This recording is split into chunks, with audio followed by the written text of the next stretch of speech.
Hey dropout, translate this in an hour. I glanced at the documents handed to me with a mocking laughter.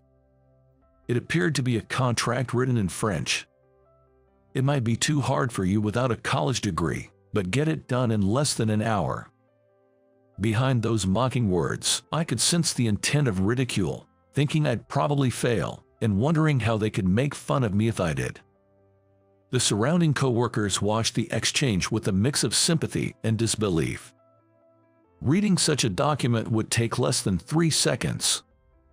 As I quickly scanned the content, I was taken aback, because it detailed an unbelievable deal. I've skimmed through it, and this contract is just absurd. What? No way you read that so quickly. Facing his raised angry voice, I calmly pointed out the errors in the documents. My name is Sam. I'm a regular office worker at a certain company. Well, starting today, I'll be working at the New York headquarters. Growing up in a poor family, I started working on the ground at this company right after middle school. Back then, it was just a part-time gig, but eventually, I was hired full-time. My co-workers were kind, and despite my limited formal education, they taught me a lot. From the job itself to math and even languages, I learned a lot on the job. I always believed that what I learned would one day benefit the company and contribute to its growth. With that mindset, the company helped shape me into a respectable professional, recognizing my skills and eventually trusting me with an assignment to an overseas branch. Although my first venture abroad presented numerous challenges, it was rewarding, and I was able to build good relationships with the locals. To be honest, I have been offered higher positions multiple times but always declined because I prioritized hands-on work at the branch. It was a decision many people regretted, but they respected my choice and let me proceed how I saw fit. Thanks to that, our overseas branch got on the right track, generating stable revenue. And so, I've proudly returned to the New York headquarters. Though my departure was bittersweet for many at the branch, I know they've grown enough to run it on their own. Many came to the airport to bid me farewell, bearing loads of gifts and bouquets. I waved back at them. I am heading back to the States and going to serve as a regular worker at the New York headquarters for a while to get accustomed to working there. I've missed my home country and regard my co-workers like family, so I was eagerly anticipating my return. I gazed out of the airplane window, lost in thought. After a long time away, I was excited about returning to the States and to the impressive new building of headquarters. Starting today, this is my workplace. As I looked around the spacious office, Harry gave a brief introduction about me. The co-workers, many of whom I didn't recognize, greeted me with applause. The only familiar face seems to be Harry. For now, I'll be assigned to the sales department where Harry works, to get a grasp of the atmosphere and work routine of the New York headquarters. There's talk about me taking up a significant position later on, but revealing that now might intimidate some co-workers. So, for now, they introduced me as just another co-worker returning from the branch.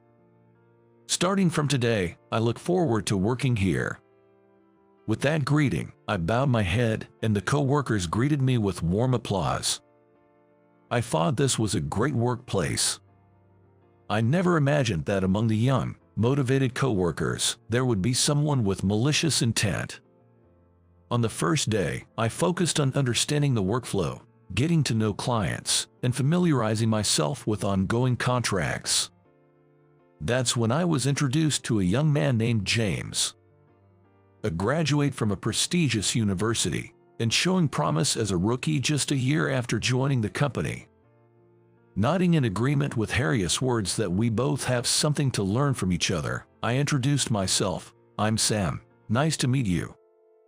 As I extended my hand for a handshake, after a quick glance, James introduced himself in a somewhat irritated tone. I'm James. Regardless, I was now set to work with James. Thinking back, there was a sense of discomfort from the beginning. Sam, right. Keep it in your mind that I'm the senior here, after all." "Oh, understood." The moment the department had left, his tone and attitude turned curt. However, I figured for a young and talented guy like him, mentoring a middle-aged man sent over from a branch office must seem like a tedious task, so I decided not to let it bother me. Perhaps I shouldn't have been so accepting of his demeanor.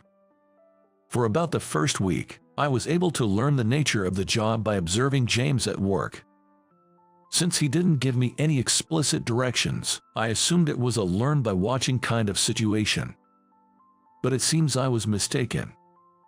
"You're just sitting next to me, collecting a paycheck. Aren't you a little old to be doing that?" That day, out of the blue, he dropped that comment, and I was taken aback.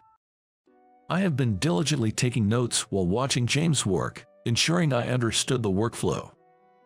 I made it a point to remember all our clients and contract details and was already strategizing about future dealings, but to him, it seemed like I was slacking off.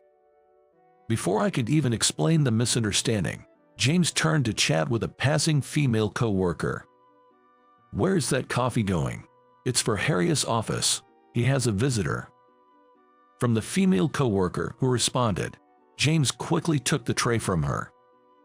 Without even glancing at her puzzled expression, he turned to me and said, "You're just hanging around today too, aren't you? Do this simple task." I carefully took the tray, making sure not to spill the coffee. But it's okay. Let's get the guy who's been doing nothing all week to do some work." "All right, please take it to the reception room then." The female coworker, looking troubled, gave a slight bow and James said, "No need for that. Now, get moving," pushing me along with those words. Though I was confused, it was still a task I had been assigned. If I didn't hurry, I'd end up making the guests wait. Understood. Saying that, I carried the coffee to the reception room. From then on, his arrogant attitude only got worse. He blatantly looked down on me, hurling insults my way. I wondered what I had done to upset him. I couldn't recall doing anything to deserve such disdain, leaving me puzzled. Nevertheless, I'm currently in a position to learn under him at work. I had no choice but to endure it. "Hey, old man, copy this for me. We need it for the meeting, so make sure you get enough copies for all the members." A stack of papers was thrown carelessly at me. As I bent down to pick up the papers I had dropped, I could hear James's mocking voice. Typical old man, so useless. With just those words, he returned to his desk without another glance in my direction. A sympathetic coworker tried to help me, but after getting a sharp look from James, he just said, "Sorry," with a regretful look on his face. "Don't worry about it, it's my job," I replied to the kind coworker while gathering the documents. Afterwards, I made copies for everyone, secured them with paper clips, and made my way to the conference room. "You're late." The moment I entered, I was met with a shout. I thought there was still time before the meeting began. Confused, I distributed the documents to the coworkers. The meeting time was moved up. A female coworker whispered to me. It seemed I hadn't been informed of the change in schedule. Feeling like a small act of malice had pierced my heart, I took my seat. "Why are you sitting? You're not part of this meeting, old man," James's sharp voice echoed throughout the conference room.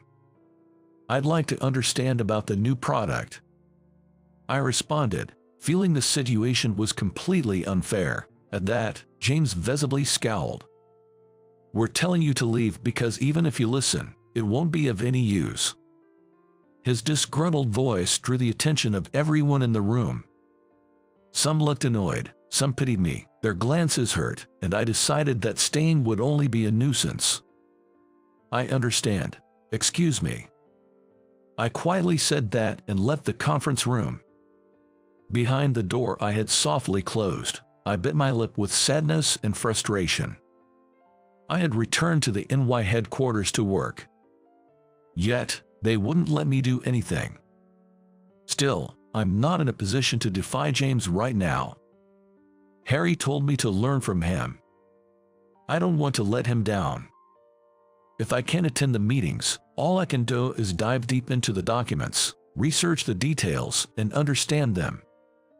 Throughout the hours-long meeting, I did what I could in my own way.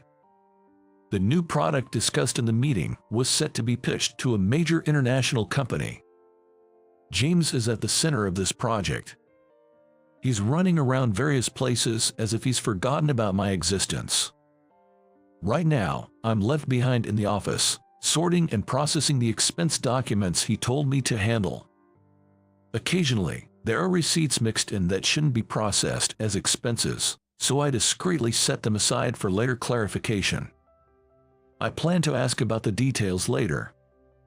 However, for such a big project, I think James is making too many unilateral decisions. Each time he returns, he gives instructions to the coworkers, but he seems to be the only one who knows the detailed status of things. This way, things that need to be done or networking when he's not around can be done. I believe the product is being manufactured in a factory, but has he checked on its operation status? Looking around, many coworkers seem unsure about what to do next, their hands idle. What should I do? While I'm pondering this, James returns. His face is flushed, filled with elation. Walking back with great pride, he approaches me with a smug look on his face. "Hey old dropout, translate this in an hour." I glanced at the documents handed to me with a mocking laughter. It appeared to be a contract written in French. "It might be too hard for you without a college degree, but get it done in less than an hour." I called out to James as he was about to walk away. "Hold on, this is a contract for a new product, right?" "Yeah, so what?" I responded to his scoffing remark. "I've skimmed through it, and this contract is just absurd." "What? No way you read that so quickly." Facing his raised angry voice, I calmly pointed out the errors in the documents. First, the amount listed here is off. The contract itself is simple enough that anyone could read it in a few seconds. I began by reading out the contract quickly. Not just James, but the other co-workers also looked at me in surprise. The wording seems fine, but this is in Euro notation. What are you talking about? That can't be right." James snatched the contract from me and took another hard look at it. He was visibly shaken by the amount listed. The fact that the amount was sneakily written in small, messy handwriting suggests that the other company is definitely shady. Still, if one were to carefully check, it would be obvious. To begin with, it's clear they're taking us lightly if they think they can pull something like this. Thankfully, the contract hasn't been finalized yet. There's still a chance to fix things. Can someone please call Harry as soon as possible? Whoa, old man, don't go making decisions on your own. I glance at the shouting James and quickly think about my next move. James, the contract mentions that we need to provide samples before the deal, right? Yay, that's right. It's a big deal. That's standard procedure.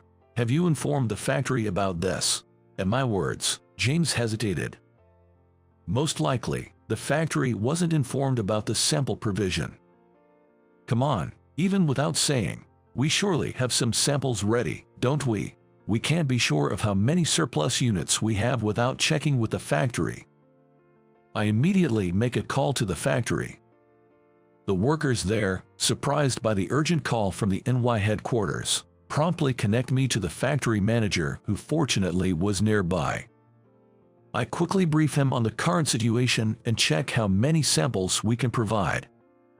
Unfortunately, it wasn't enough to meet the numbers our client had specified. I know it's a stretch, but can we ramp up production to meet the deadline? For you, Sam, we'll make it work. Don't sweat it. The factory manager was willing to cooperate. I felt sorry, but it seemed like we would have to ask the workers for some overtime. Thank you, I really appreciate it. I sent my deepest gratitude to them. Sam, what on earth happened? Harry arrived, and James, pale-faced, pleaded with the director. "Director, this guy, he messed with my contract." Everyone present knew that James was the one who initially brought the contract. He probably wasn't aware of the nonsense he was spouting. However, it was clear he was trying to pin his mistake on me. This realization made me profoundly sad. "Harry, there were discrepancies in the contract. Here's the translated version." Upon reading the document I handed over, his face changed. "If we went through with this deal, our company would suffer immense losses. We haven't finalized the deal yet. I'll contact the client." What do you think you're doing? It's my contract. I'll make the call." "James, keep quiet for a moment."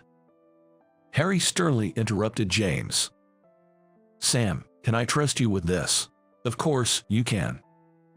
Harry's words, filled with trust, made me nod in agreement. I immediately contacted the client. As I began conversing fluently in French, everyone in the office stared at me in surprise. However, I couldn't be concerned with that now. Time was of the essence. "I've secured an appointment. I'll head over to their office right away." "I'll accompany you." We quickly tidied ourselves up and began preparations to head to the client's office. If that's the case, I'll go too." James tried to persist, but Harry gave him a cold stare. "Do you even comprehend the gravity of what you've done?" James was at a loss for words, and I said nothing. Now was not the time for that. Leaving a visibly exhausted James behind, we left the office.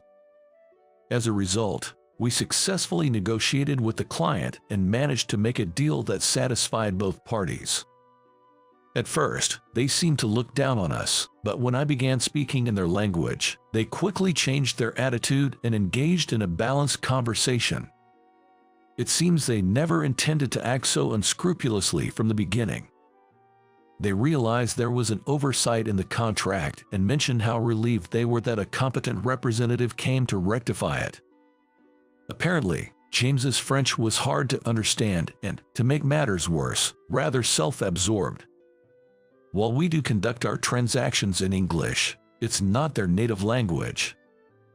That's precisely why one must be cautious with pronunciation and word choice. James's way of speaking lacked sincerity. This, combined with other issues, frustrated them, and they thought of slightly intimidating us. They didn't expect us to take such a contract seriously and actually consider it. At the same time, they had intended to sever ties with any company willing to finalize such an agreement carelessly. Our newbie, James, was rude, but you guys were also out of line. Upon hearing this, the executives from the client side gave a wry smile and apologized for testing us. Moving forward, I believe we can engage in mutually beneficial transactions. After that, we shook hands, had a friendly chat, and then returned to the New York headquarters. I returned to the New York headquarters and entered the office, which was still buzzing with unease. Soon, flustered co-workers rushed over to me. "The contract has been amended to the appropriate amount and will provide the sample products as promised," I informed them. Upon sharing that the director and I had renegotiated the deal, ensuring a positive business relationship in the future, the co-workers collectively sighed in relief and celebrated the good news. Amidst the jubilation, a young man stood alone, glaring at me. It was James. "What the hell, man? You stole my thunder." Cold stares surrounded the yelling James. "James, do you realize how much trouble you've caused everyone this time?" As I questioned him calmly, it seemed to strike a nerve, and he started ranting like a tantruming child. "Why should I care? If everyone had listened to me, everything would have gone smoothly. I did nothing wrong. Everything would have been fine without your meddling. I'm not at fault. Definitely not at fault." With each of his outbursts, the atmosphere grew colder. And it seems my patience had reached its limit. Enough is enough. My voice echoed throughout the office. You should be ashamed, being an adult and not being able to accept your own mistakes." Quietly, yet with stern authority, I addressed him. James stood there, lost for words. The coworkers just stared at me with shock, while Harry gave a wry smile. "This could have been avoided if you haven't acted on your own. There's nobody else here competent enough except me." No one paid heed to James's lone outburst. "Why is it always me who's in the wrong, and you old man is always right? My name is Sam, so do not call me old man," I replied firmly. "You've never once called me by my name, have you? Why would I? Someone like you doesn't deserve that kind of respect." Seeing James refuse to accept his mistakes to the very end made me sad. James, Sam here, has been instrumental in setting up our overseas branches and has been a pillar of support for 10 years. But he's just a guy without a college degree. It's true I didn't graduate from college, but ever since then, I've dedicated my life to this company. At the words of both Harry and me, everyone in the office, including James, was speechless. He's in a completely different league than you, both in skills and experience. I hoped you would learn from Sam. I was mistaken. The words from Harry, clearly expressing his disappointment, left James utterly deflated. After that, I no longer saw James around the office. He wasn't fired. The company tried to let him go, but I intervened. Though arrogant and self-centered, he's still young. He should have the chance to start over. Now, he's working at a factory as a regular worker on the floor. I wanted him to get to know the ground level, to understand the products and the people making them, and then figure out what he should be doing. Some said I was being lenient, but I disagree. For someone as proud as him, working on the factory floor would be a humbling experience. I thought this would be the best lesson for him. He might not be able to do even half of what the workers he looked down upon can do. Through this, I hope he learns. It's because of these supportive workers that we can do our jobs. Being nurtured by this company, I don't want to abandon him. I hope he bounces back from this setback and someday we can work side by side. That's my wish." Months have passed since then, and work has been running smoothly.